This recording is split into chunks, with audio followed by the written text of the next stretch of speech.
Hello, viewer. Welcome to The Insight. My name is Eugene Ochieng. Here on this platform, we provide insights on political issues, current affairs, amongst other myriads of thought issues affecting you directly or indirectly. And as we dissect these issues further, we bring on board various stakeholders who shall engage us through their thoughts on the topic of discussion. We also ensure that you are updated on weekly happenings as we are alert on weekly preview. Today with my panelists, we discuss COVID-19 economic impacts to small businesses and youth space in politics and leadership, amongst other tickling issues in Kenya. Today, my panel is made up of leaders and intellectuals. We have Johnson Samboya, a realtor by profession. He is also a youth activist. On my far right, we have Ronald Lubosi, a governance expert, entrepreneur, accountant, and the managing partner of Ronald's Global Foundation, amongst the many hats he wears. Now, gentlemen, you may introduce yourselves, and if at all there is something I've left out, you might intimate us. Yeah, thank you, Eugene. My name is Ronald Lubosi. I'm the group managing partner for Ronald's LLP East Africa. It's an accounting, tax, and advisory firm operating in Kenya, Uganda, Rwanda, and Tanzania, advising SMEs on how they can be able to on financial management issues and tax issues and issues of governance. Thank you. To me, as he said, my name is Johnson Samuel Boya. I am a land economist and a realtor by profession. Currently, I work with Springtide Properties Limited as a business development manager, come property manager at the same time. And I'm more or less of a, what do we call this? It's called a process enthusiast while budding in entrepreneurship. That's the basic information I would like to give about myself. Lady Justice Martha Koome is the new Chief Justice appointee. I'd love to start with you, Mr. Ronald. Do you think this is a gender balance or was it based on merit? Thank you, Eugene. I don't think that there is a question of gender balance, but merely on merit. Because the challenge is when what we have is when women win positions, we start shouting about it's a woman. But when men get appointed, nobody talks about it. So I believe that, and from the interviews and from the track record that Mother Koome has, is merely on merit, and she deserves to be there. But we have people like Fred Ngatia crying foul, and of course they're disputing Kome's nomination. And on the same note, we have Professor Olive Muhaki Mugenda, who was actually the acting chair of the commission, saying that they will not be giving the names or how the candidates performed. What do you think? Yeah, it's okay for everybody to protest appointment because, as a matter of fact, everybody believes is the best. But that is why we have the interviewing committee to decide that. You cannot now say that the employer made faults. As a matter of fact, I believe the team that was interviewing, they had a criteria, and if they tell us that Mother Koome met that criteria, and based on their discussions and the background checks of the other participants, who are we to question unless we have tangible evidence to believe that the other candidates fared on well or not? So I believe for now, as a country, we need to more trust at least institutions. And if decisions are made by a committee and who is actually the employer of the Chief Justice, the Judicial Service Commission, and then as citizens, we have just, we believe and move on. Otherwise, we'll just continue to protest and all that, meaning that we are actually prejudicial. We had already made a decision who we want to be the next Chief Justice. Then why would the interviews take place if we already had predicted who will become the next Chief Justice? Mr. Yeah. Somebody, do you have I think it's more or less not of a contrary opinion. Yeah. Personally, they were elected as the commission Yeah. to handle the matter of interviews, and the person who's supposed to be elected. So all of you agree as- that as- it's as based the- on as the merit judge. and not any other Yes, in all uttermost faith, we first of all, as my fellow counterpart has said, we need to trust in the people we employ to give us the people to undertake the job. Regardless of whether she is a female or a male, the question is, will she now be up to enact some of the things that she highlighted she's going I to get the look point into? right. Now, should the Yes. parliament itself approve Kohome, for the first time in Kenya, we'll be having both the CJ and the DCJ as the in Supreme Court. We'll also have Justice Njoki Susan, that is the judge of Supreme Court. That is a lady as well. We also have the chief registrar of the judiciary, being Anna Otieno Amadi, and that is the registrar of the Supreme Court. We have Esther Nyayaki. All of these are ladies. What do you think? Is Kenya making milestone on approving and adopting women leadership in Kenya? Yeah, I believe we're making a milestone, but even the mere fact of saying ladies, I don't think that is even the right way to put it. It's just maybe the question we'll be asking: is there any of them who has rigged his position or her position into wherever she is now? Because if it were men, will we be talking about the same question? So I believe for us, the mere fact that they are women, I believe there is no non-issue. It's a non-issue actually. We need to move on as a country, and though we have these people who have come into positions, and women are rising, by the way, because unless we are actually captive of the past and the traditions whereby men ruled everywhere, but women are rising. If you look at what is happening in our KCP performance, if you look at the KCSE performance, if you go to universities and colleges, women are equally competing and even topping the classes. So when it comes to leadership, they also need an equal opportunity. And because there's an investment that has been done, especially on the girl child, and that is beginning to bear fruits, because now you find that there are now many even women now occupying leadership positions, even within the corporate sector. So I believe that it's only that now we are realizing the fruits of empowering the girl child. Maybe the question that we'll be asking now is, what is also happening to the boy child? Is he also being given an equal opportunity, or is he being prepared also for the future tasks, so that no one gender is biased in terms of development? Yeah, but I think also it needs to boil down a question of if and when are we placing our priorities? Are we looking at matters gender in matters transactions that we are doing, or we want to look into competency as the transactions that is supposed to take place? We've just received the results of the KCPE students, and we saw ladies outshining. It simply shows us that Kenya as a country has decided to stay woke of the fact that there is an improvement in the transactions that are taking place, regardless of the gender. And most of all, the cry of the Kenyans right now is, it is not a man or a lady who is supposed to come and give us the redemptive aspect in matters transactions, but it is, are we having competent people who are chartering us to a right path? That is the question that we need to ask ourselves. And to me, personally, I would applaud the efforts of the ladies, because I believe to them it has taken discipline, it has taken toil, it has taken hard work for them to be where they are.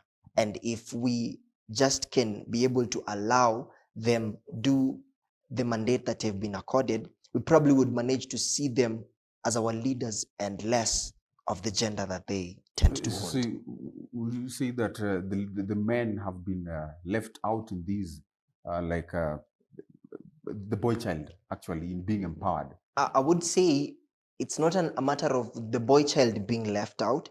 It's a matter of how competent are we as men pushing ourselves to maintain the positions we are to hold. So are also men competent? Are men also competent? Yes, gentlemen are well competent. They are vast. We have a lot in the industry who've been able to work. But it is a may the best team win aspect. Now, okay, let us now delve deeply in on BBI.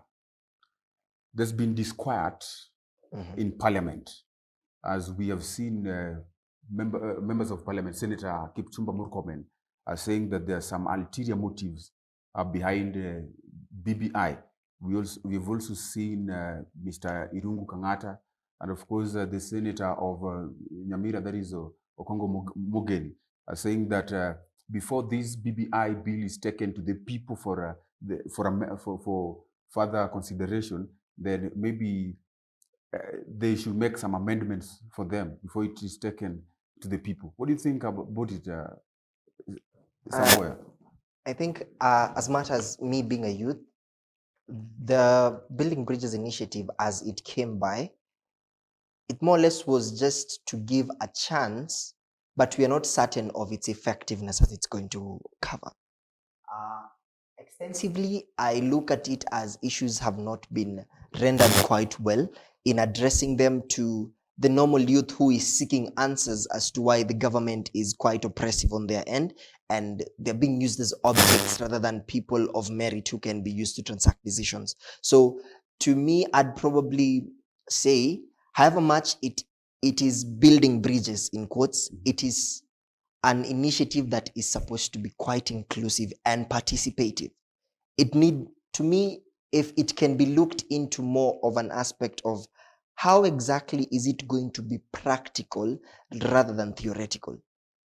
When we get to look at it in the future, it's not going to be the leaders that we have who probably will be holding those positions. So do you also see some loopholes in BBI? Do you see some? Yeah, I definitely look at it, especially in the aspects of some of the agendas of inclusivity, because most of the time as youths, we are excluded in the decisions that are being made as concerns these initiatives. And if at all we included, it's just a minority of us, which probably might not outrule the fact that when we want decisions to be implemented, they might be looked at in the light of the youth as it's supposed to be. But well, I think the BBI provides, there's a lot that, there's something that the youth haven't been left out, actually.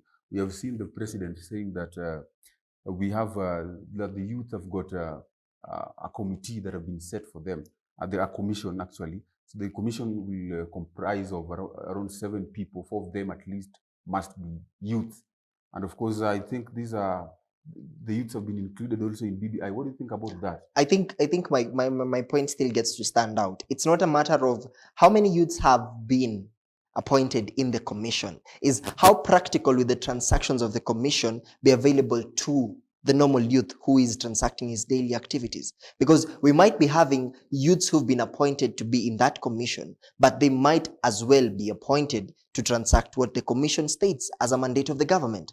So it should be, however much, it's not about the people we appoint to those positions, is whatever it is that has been mandated for us to work, is it to our advantage, or is it going to spell out what we're supposed to transact? Because human beings are inherent. Every other person has his own opinions, values, views, and accreditations. Mr. We have seen the BBI. Yeah. You have seen those some 11 county assemblies had passed a totally different BBI bill from another 33. What do you think about this? Okay, and in terms of the who is to blame, actually? Who is to blame? I believe the blame is on the politicians. Because you see, the politicians do their thing to benefit themselves. The reason why I say this is because, why is it that when it comes to debating the BBI and supporting it the way it is now, there is division in parliament, and they are not new divisions. They are traditional divisions that are divided in terms of the content of the BBI and even the errors on it. Because those who support and who have traditionally supported the BBI, they are saying, even with the errors, we still have to proceed. And those who have consistently protested, we actually, even if without the errors, we didn't even expect them to support the BBI anyway.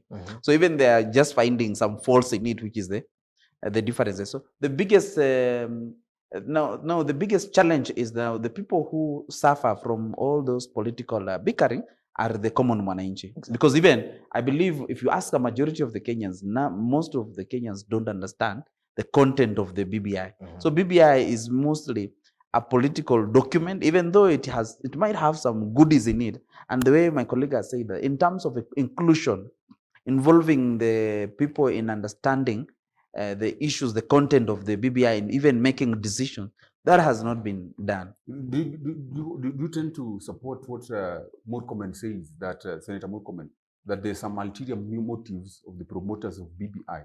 Do you think it's like, is BBI a Trojan horse, or is it a game changer, actually? You see, me, I cannot trust Murkomen, isn't it, on that statement? Because one, traditionally, Murkomen has always resisted the BBI. So why should he be an advisor? If there's an ulterior motive, then he needs to explain what the ulterior motive it is. Exactly. Because Murkomen is a leader of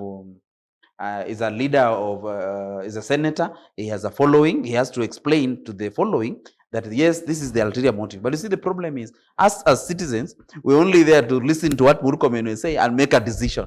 So how do we trust politicians when they have already been taken sides from the initial aspect of it? Okay, ladies and gentlemen, we are going for a short break, but when we are back, we are going to delve deeply into the topic of today, but that is about the space of the youth in the politics and leadership of this country. We're also going to look at the COVID-19 impacts on small businesses.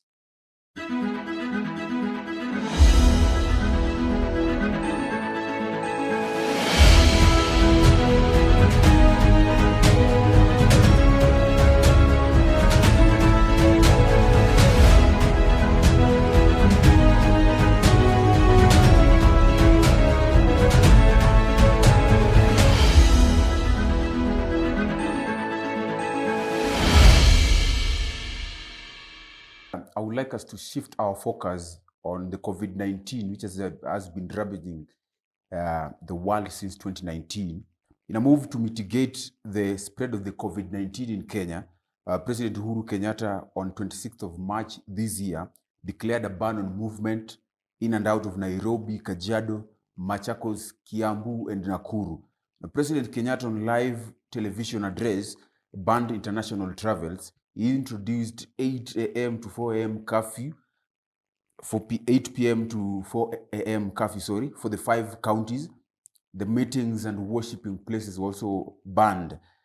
Face-to-face learning came to a close, and we saw the sale of alcohol being banned, and restaurants only allowed takeaway. Now, small businesses being among those that have been affected adversely. I'd love us to look at this, Mr. Ronald. What do you think? Has the government put any measures to help the small businesses during this 2019 pandemic? According to COVID-19.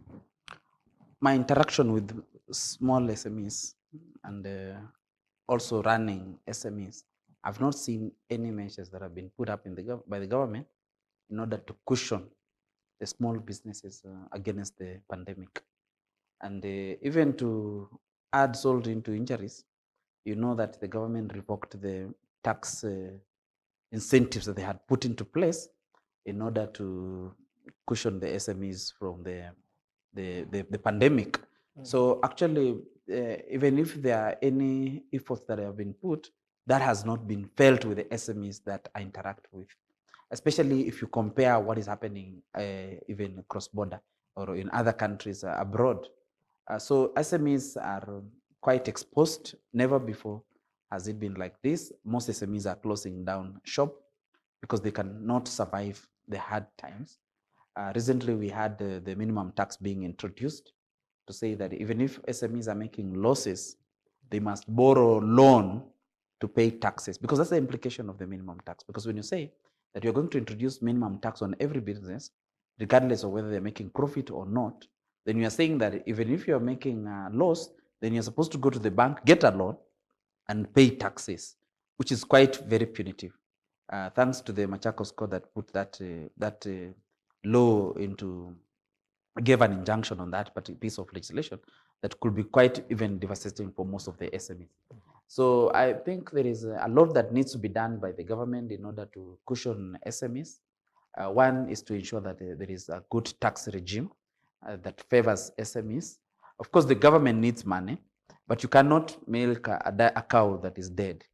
You cannot ask now the SMEs, even though you are dying, we need taxes to survive. Exactly. We must find a way, how do we feed these SMEs, or how do we get them into operations before now we're demanding the taxes in it? So generally, before we go to that, Yes. maybe you would like to tell me about how you spoke about minimum tax. Yes, yes. And of course, that was introduced through the Finance Act of 2020. Yeah. So would you like to tell us how it impacts on small businesses, maybe deeply?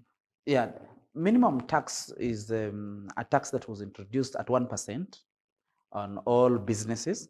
But lastly, we saw some exemptions being granted to big corporations like Kenya Airways because of maybe the government's taking it. But you see, the minimum tax was supposed to affect all businesses, 1%, and it's supposed to be paid in installments. 4 installments, actually. The first installment should be on the 20th of the 4th month, 20th of the 6th month, 20th of the 9th month, and the 20th of the 12th month of the accounting period of an organization. And this minimum tax is supposed to be paid based on the turnover. So normally the Kenyan tax regime taxes entities based on the profitability. But this was a disruptive tax measure that was being adopted. We have seen other many countries adopt minimum tax, but not at the rate of 1%. Even though it is a tax that applies to other countries, 1% was much far-fetched. It could have been lesser, but again, looking at even the timing now of the implementation of the minimum tax, the timing doesn't allow. You cannot be introducing 1% minimum tax when the country's economy and the SMEs are on their knees. They are almost closing shop. So what are some of the, maybe some of the tips or some of the things that the government can do to help the small businesses during these economic disruption by COVID-19? Okay, some of the things that the government can do is, and I always say that in order to disrupt an economy, if you really want to empower people, you don't empower people by necessarily giving them money, but giving them opportunities. And opportunities comes by opening up the markets. The country heavily depends on imports. And you look at even our roads, mostly we've really invested a significant amount in the construction of roads. What is the role of SMEs? You'll find that most of the supplies being consumed by these multinationals that we hire to do the infrastructural projects in this country import most of their, including things like cement, including very basic aspects of it. If we're able to buy locally materials and hire locally labor, then we're going to spur the SMEs. So creating market for local SMEs is very critical. The other aspect of how you can also open up market, look at our neighbors. We have market in Uganda, we have market in Rwanda, in Tanzania, we have market in Southern Sudan. How can we open up this market so that as Kenyans, SMEs can access these markets by providing our goods to these other neighboring countries, and this is going to actually open up the SMEs. The other aspect of it is through taxation. Taxation can be used to spur up SMEs, whereby you say that if you start a business, and what some of the recommendations we have in BBI, that you have a tax holiday when you start a business. From the registrar, you have a tax holiday, so that your business is able to pick up and you're able to start making some profitability and recovering your cost of investment. Then now you start making money. So this is going actually to encourage entrepreneurship, and then also trying to really have incentives to open in terms of issues to do with the manufacturing. How are we actually able to spur manufacturing? And the government actually can also provide access to capital. Access to capital is very critical in trying to spur the SME growth. As you see now, the government is competing with the SMEs in borrowing from banks, and banks choose to actually lend their money to the government as opposed to lending to the SMEs, because government gives them risk-free. So you see, that is denying SMEs access to capital, because you go to the banks, they give you almost a whole list of questions. Actually, the bank is asking you whether you have money before they give you the money. So yeah. So actually, what do you think? How has it impacted actually because we must understand that there's some businesses which were closed. In mitigating this COVID-19, we have like some restaurants, are only allowed to take away. We have the bars and the clubs have been closed. The sale of alcohol. So how would these people being helped during this time? Because majorly the owners of these places also, their activities have been disrupted. So what next for them? In terms of the hospitality industry, and it's not this issue of the pandemic affecting the hospitality and the travel industry is not only unique to Kenya. It applies across the globe, you know. But there are alternatives, because you might find that there's those hospitality sectors that operate in a very vast property. So it could easily ensure social distancing. So the government could provide out regulations to ensure that even though we go to hotels and dine there is sufficient space to ensure that there is social distancing. There is those safety precautions that have been put into place by the facility to ensure that those who dine in those facilities, their health or their safety has been taken into interest. And you wonder, there's also lodges, by the way. If you go to a lodge, you know, there is a very less likelihood that you are likely to contract COVID-19, especially if there is proper fumigation and there is social distancing. And this is actually affecting travel unnecessarily. If the government could have brought up some rules and regulations for the hospitality industry, it would have been much better than shutting down the economy altogether. We've seen the rise in the standards of living, the cost of living in some certain goods like petrol, the normal goods that we use as Kenyans. So my question is, what can we do to curb inflation during this time? And of course, the role of the political class in this. Okay. Maybe if I comment that on Eugene, is that the first thing is you need to understand why does inflation occur. Inflation actually is whereby you have money in an economy, but there are very few goods which you can buy. So meaning that those few goods, you have to pay a very high price to access those particular goods. The only thing is who has the money. You might find only one side of the economy, they have money, and the other economy, especially the poor people, don't have money. Yes. But you see the people who have money actually driving up the cost of living. So the solution, and you see that also inflation is being driven by those things that are used in productivity. You see, like fuel, it plays a very great role in production. So if there is a rise in the cost of fuel, it's going to actually automatically affect the cost of production. And if the cost of production is affected, then there is a high cost of goods that has been produced. The other aspect that is very useful in the productivity is the electricity. And recently you had Kenya Power say that they are paying almost 16 billion shillings in power loss, and they have to transfer those costs, those losses to the consumer, who are these manufacturing companies, residentials and all that. And that is also going to increase inflation. The other aspect of it, if we are not also in control of productivity, you realize that we also import a lot of things. And then now we're not able to control the international market. And you see, recently, we're importing a lot of pharmaceutical products from India. India has a problem now because we are not able to access those imports. Then the few that are available, the cost of living goes up. So to be able to address the inflation, you have to understand what causes inflation. And be able to solve inflation, you have to promote self-reliance. Like, for instance, for me, I've never understood at all why even we talk about importation of maize in Kenya. Why do we import maize?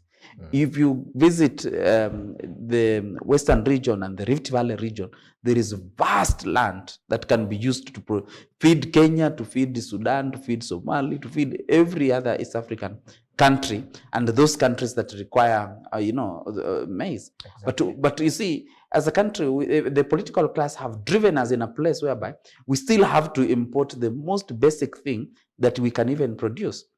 Soon we will start importing sugar, and we've already killed the sugar sector in the country. So we're like thinking it's easier to import anything than to just ensure that to build local capacity in production. Eventually, when there will be problems or trouble in the international market, then the inflation is going to hit the roof. So the most important thing is to address inflation is to build local capacity for production. Like now, India has a problem in pharmaceutical, and I had the CS for Health mention a very good thing. Now, this is the time to build local capacity to do what? To produce pharmaceuticals. But why do we have to wait until we reach that difficult position, then now we think about creating a local capacity. Because then there are other industries that are being troubled because of imports, but like we are condoning that particular aspect of importing goods. The other issue of trying to avoid inflation is to ensure that those factors of production and the critical components of production, like energy levels, because the government is still a monopoly in the production of electricity. How do they affect that electricity by making sure that the cost of electricity is down?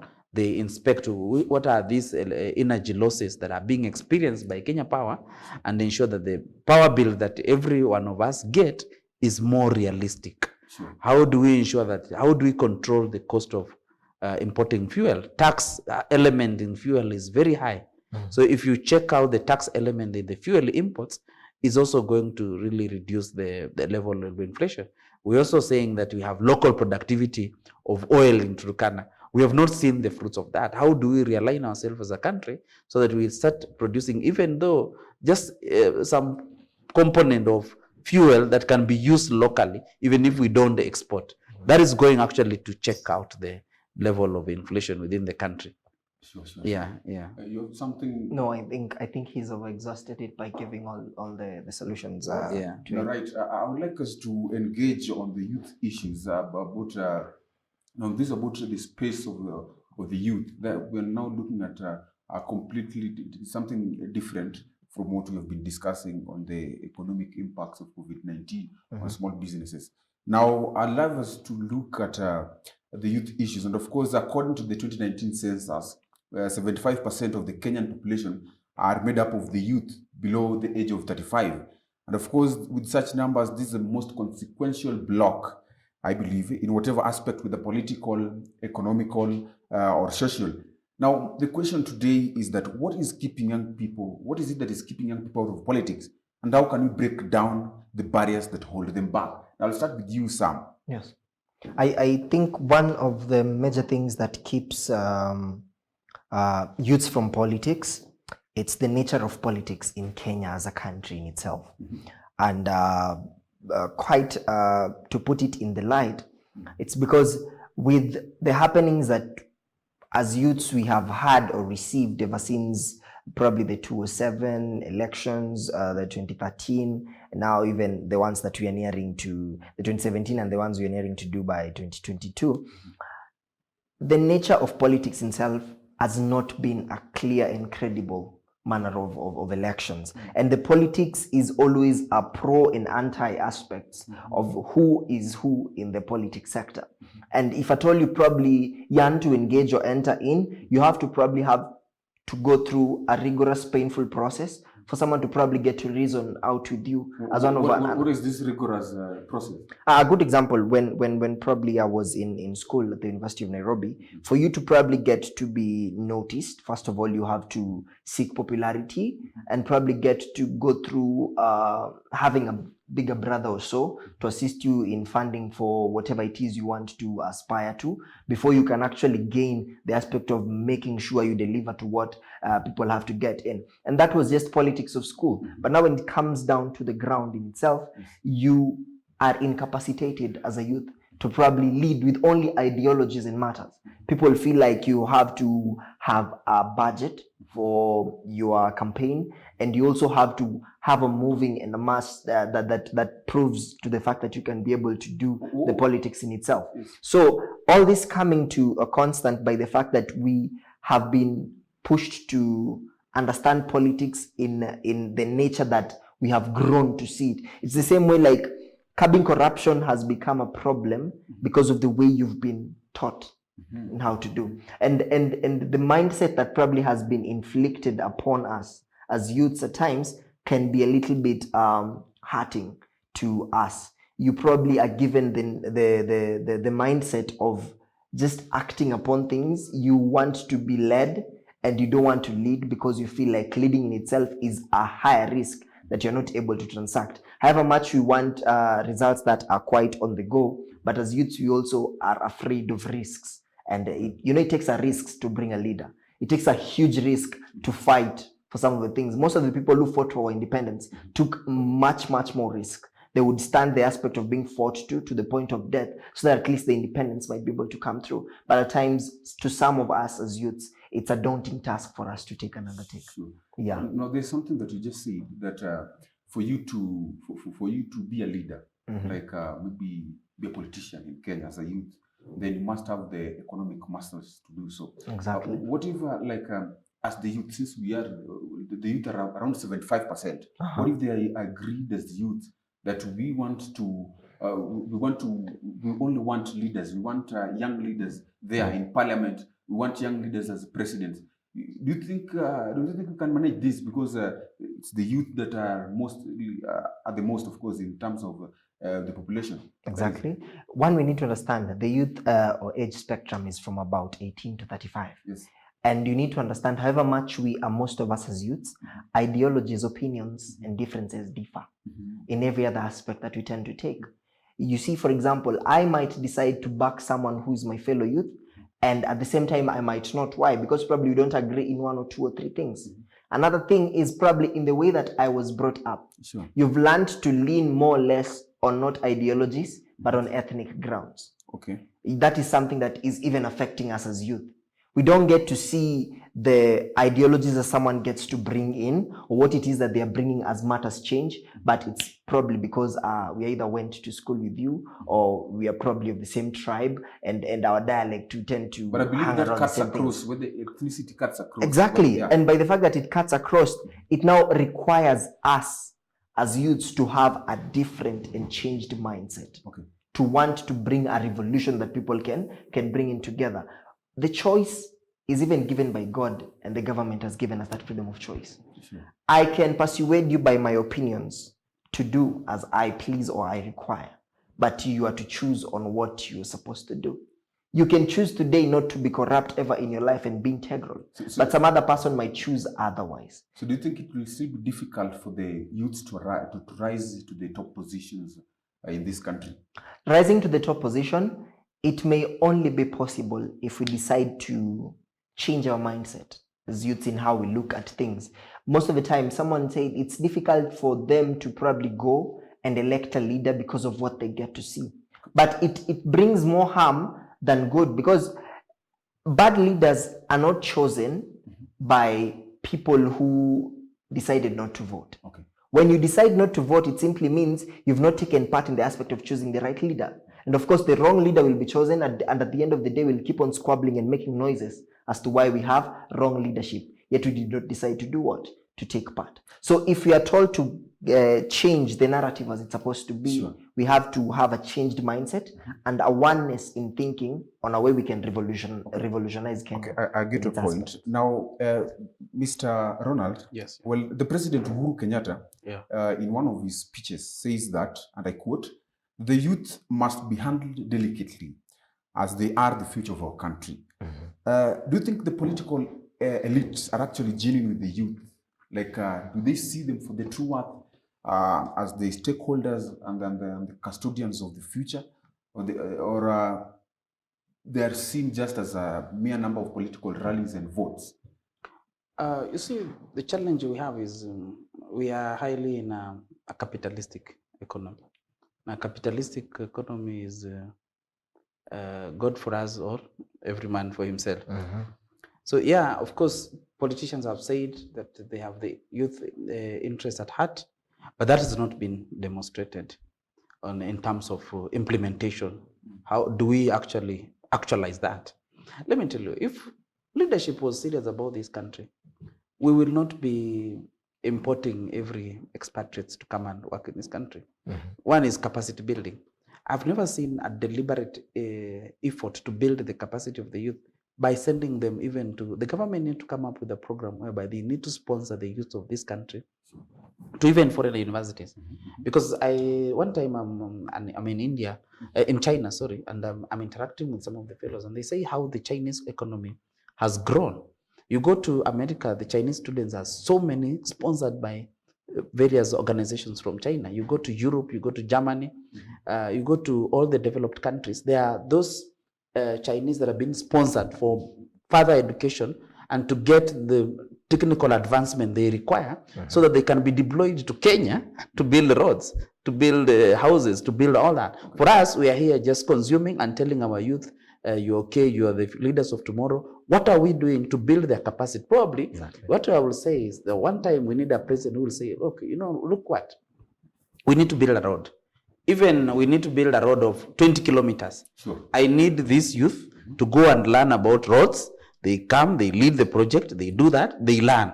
From there, we can be able to deploy them to build other roads. We can go and also build roads in other African countries. Why do we have to always say, okay, look, our youth cannot build roads. They can only be offering they can only do the handwork. They can only be there to offer the informal labor. They don't have skills. But then there is no strategic effort to invest in youth and really bring their capacity up to par with the Chinese capacity, with other countries from the developed. Because look, nobody is born a fool, but it is the journey of education that actually separates people. Exactly. So actually, according to you, the intention of the politicians is that to the youth is not genuine at all. No, they've not been deliberate. They have not been deliberate. There is no evidence to show that they have been deliberate about capacity building for the youth to actually make them now the leaders of tomorrow. And two, going to our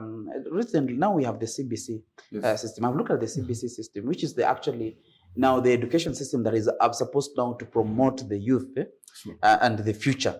What I could see also in that CBC system, and I will challenge the people in the education, can they also put a course in governance and leadership and politics in that particular, so that as the youth are growing up, they know their role in the politics and the leadership, and they will take it and they will take that. And then that aspect of it is the price of politics in this country. Because if today I talk badly about somebody, and then now they are going to resist me, to stop me and all that, so we always castigate and punish people who are against our political divide. Well, still about the youth, I'll have us look at the 2010 Constitution. The same note of what we're talking about, the things that the government perhaps will do to enlighten the youth. The 2010 Constitution has got a provision addressing and espousing the concerns of the youth. And particularly in Article 55, and I'd love to read Part B. So the state shall take measures including affirmative action programs to ensure that the youth have opportunities to associate, be represented, and participate in political, social, economic, and other spheres of life, amongst others. I'd also like to look at Article 97, that is Clause 1, which requires that political parties nominate 12 members to represent special interest, including the youth. Now, the representation of the youth in the Senate is provided in Article 98, which requires that the Senate have 2 members, and that is one woman and a lady. We also have that is at Article 177, which of course is talking about the youth representation in county assemblies. Now, when we look at these all these provisions in the Constitution, according to you, what do you think? Do you think that the youth, the Parliament actually have implemented these as stated in the Constitution? I've not reviewed the parliamentary implementation of the Constitution, but the Constitution is just a very, it gives guidance. Sure. But the implementation is a different ballgame together. Exactly. Because that is the most important thing. And you cannot write everything that will be done within the Constitution. This attitude and the spirit is what really matters. So for me, as much as there is the implementation of the Constitution, I don't see it in the attitude, the spirit, and the action that is being taken in order to uplift. Maybe you have a contrary opinion, perhaps. What do you think about this? Has it impacted these articles? Various articles have been written, provisions given out in the Constitution. All I can say is partly it has been impacted. And the fact that it has been impacted partly, it still is not able to fulfill its mandate. You see, our Constitution will just be a Constitution if it's not put into flesh and action in its own self. We might be citing all these articles and giving them as references, but if we cannot be able to make them practical, to implement them so that they are able to do the mandate they are required to do, then we just render it back as the Constitution. Actually, itself. some people believe that in the book. So some people believe that some of the provisions that have been given in the Constitution are the same ones. Most of them haven't been implemented, and so they're giving again the BBI, and perhaps they think that it will take a lot of time to implement some of them. Exactly, but more or less it's like you're overfeeding a child who's still growing. Okay. You've already given them milk, but you still want to add even much more food. They won't be able to stomach. What gets to happen is either they will puke or it might choke them.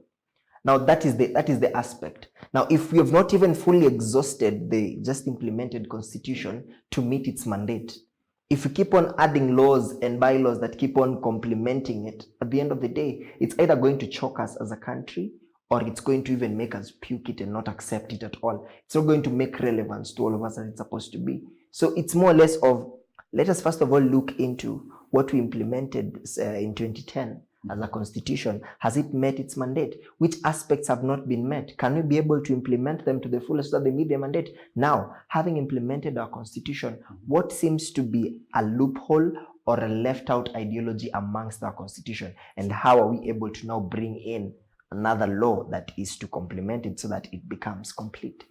Actually, do you think that the youth have got all it takes to bargain for power in this country and leadership positions in this country? As much as numbers, yes. As much as knowledge and competence, still in progress. But I believe they can give a run for people's money in as much as leadership, if only they put their minds and hearts to it. So what do you think? Change. Yeah, I think they have, because we already have youth. Not all the youth are just on the back, the behind. Some of the youths are really on the forefront. Some of the youths are actually in parliament. Exactly. The challenge is also we're not seeing them now bringing in the changes that we refer to, Sure. or we expect, especially because of their youthfulness. So again, youthfulness is nothing if there's no character. Exactly. And there's no commitment. Actually, Yeah. It's just like to add on. We as Kenya boast of the youngest Senate in Africa, the youngest Senate that holds young persons in its own capacity. Sure. But have we been able to accept that whatever it is the Senate has given us is worth enough to speak or talk about? That is like something. You just said that character is very important. Well, the leaders, in a leader, we need a scissors type of personality. Yeah. So, in fact, chapter 6 of the Constitution elucidates much on how a state officer should carry out themselves. Yes. And of course, leadership. There is leadership and integrity. Yeah. We have young parliamentarians, Yeah. and like Johnson Sakaja, we have Babu Wino, Yeah. we have Charles Njagua, Ali Nur Mohammed, we have Naisula Lesuda, just to mention a few. Yeah. Like, if you look at their conduct in public and in private, do you think that there is, if their character is anything to go by, do you think that there is hope for the youth, for future leadership, to take the mantle as the leaders of tomorrow? Not all of them are performing bad. There are some of the youths that are doing a very brilliant job. True. But some of them have also bad characters. But mostly it depends on the mentorship. Because you see, the challenge is what kind of mentorship has happened. If the politicians that you have mentioned, all of them, you can always know who their mentors are by their public, the display. Transactions. True. So most oftenly is, you see, the challenge is we are living in a country whereby you've been mentored. You will be judged based on how much money you have, the way you are flamboyant, how you drive and all that, or what house you live in and all that. And if we are judging now people based on that and the youth, you see, that is why when youth come into leadership, they want to amass wealth as fast as possible. Yeah. That's why you see when some of the youth also within the parliament or the leaders out of parliament, they've been indicted on various corruption issues because they want to be like their mentors, because they were shown, like in a certain community, if you see the best house, it must be of somebody who was in procurement. If you want to see the best car, it is somebody who is, we're not trying to attribute success based on hard work, based on entrepreneurship, but it's based on how connected you are. and that is being transferred to the youth, and that is the biggest problem that we have. Actually, we're talking about youth leadership. Yeah. But you've just mentioned that some of the youth would like to behave like their mentors. Yes, because who I believe that are way older than them. Yeah. Do you think that there's a difference between the youth leadership and, of course, the aging leaders? Yeah. Or do you think that when the mantle has been passed to them, they will actually do exactly what their mentors did? Yeah, we've had, of course, the transformation that has been brought there is because there are some mentors who have done a good job, but there are some mentors who have done a terrible job in terms of mentoring the youth into leadership. That is why, at least we've seen, Kenya is not the same way it was a couple of years ago. Because of progress that has been made, and that is good mentorship, and it's attributed also to good leaders who have come after good leaders. Somewhere, as I said earlier, in a leader we need a Caesar's type of personality. Do you think that the current youths we have today meet the threshold of leadership? We just need to look at it in a matter of choice, preference, character. Sure. Now, this is what happens is, we cannot apply the fact that however much we have our parents and older leaders, they're leaders who, even in their old age, have had an outstanding record of proper performance. And at the same age group or bracket, we have people who have a very line to their names. Still happens with the same youth as well. We have youths who've been diligent in standing for what it is they deem fit. And we have others who also have a record in giving whatever it is that is bad. But it all still boils down to the individuals that we place there. What is it they have to their name? And having given what Ronald has said, having empowered something, you can empower someone negatively or positively. And how they get to utilize it brings the difference. Someone was saying, in our times when we did KCSE and KCP, results used to come 3 months afterwards. But nowadays, with the reign of Magoha came in, results could come after a week. And for KCC, they could come even in a month's time. And someone would ask, it's still the same position that was being held, but the process is fastened. It simply means someone is diligent to the call that they've been given. So be it a youth, whoever it is that has been your model or your mentor, how have you decided to use the advice they've given you to put a change, so according to you, and give a different it means narrative? that whether it's the aging generation or the youth, it doesn't matter. It does not matter.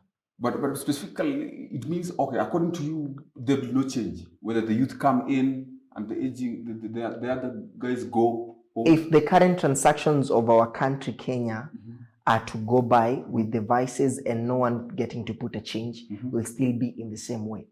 It's the same thing I would say if a parent is not able to induct proper habits in their children, they'll still grow with them. Wanasemanga mtoto mleavyo ndivyo akwavyo. So if the kid grows with that character, it will be indifferent for him to give a different aspect to the son or the daughter unless they themselves decide to put a change on it. Okay. The natural human cycle that governs the role of age will one day, of course, hand over country to the youth. Now, how can the youth equip themselves and adequately to prepare themselves for this role, for the role of leadership? Because at one time, whether the aging leadership are in seat or not, the leaders will just have to take the mantle. Well, how can the youth equip themselves? Because you had mentioned earlier that some of the youths do not see the need of maybe voting or involving themselves in other political decisions, in the decision of this country. So what do you think, how can the youth themselves equip themselves adequately?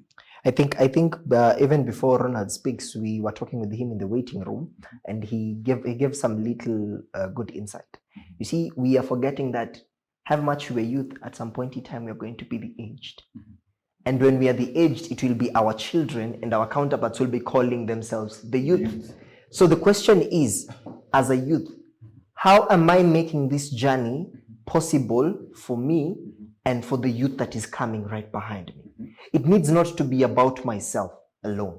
I'm not supposed to be looking at the aspects of I'm enriching myself at the expense of others, but at the end of the day, when I am aged, there would be a youth I would love to probably follow back in my footsteps. So in preparation, first of all, for the mantra that we are supposed to pick, we need to have a mindset of looking towards the future. That in the future, we are not going to remain young, but we are still going to be old, yet we would have set pillars that would make even the young people marvel at what they see. If Kina Jomo Kenyatta, Waruinge, and those people had not fought for the future, we would not be boasting of a Kenya that is free and independent. So first of all, as youths, we need to look at long-term goals. We need not to see at at precedence of our noses of what we are to aim within a short time. We need to look at investments on growth of the country that will pull us to the future. The other thing is, there has been a long narrative of corruption in this country. As youth, if you're not able to tackle it and be integral, then we cannot change that narrative. It still will be able to follow us even as we get to grow and shred off the youth bracket in itself as it's supposed to be. And lastly, we need to be proactive in how we get to look at. I'm not saying employment is a mentality that we need to shed off, because we also need to be employed and employ other people. But we need to be proactive and objective in whatever it is that we do. Let's change the narrative. Let's not make our kids learn unasoma primary, you get to learn in primary so that you go to high school, so that you go to university, so that you get a well-paying job.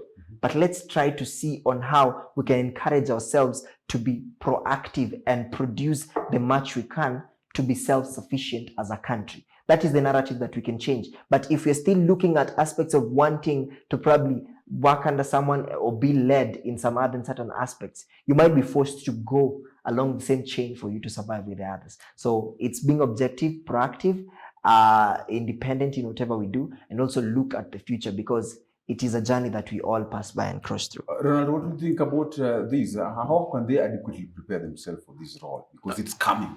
You know, that's a difficult question, because Exactly. Yes. you know, in Kenya, when you talk about the youth, it's like talking about SMEs.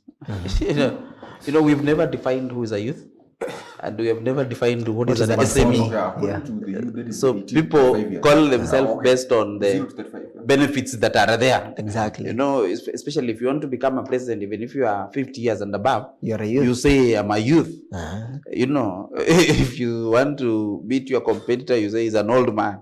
And then if there is something that is bad, you say, no, I'm an old man, you know. If something is being shared to old people, like now the vaccines, everybody is above 50, you know. The narrative changes. The narrative. So normally, with the profits. So there is what you can, it's best, if you are saying from 18 years and above, is a youth, then there is different strategies to be used from a different youth level. Exactly. You see, if you are between 18 years and 25 years, that's a knowledge area, you know.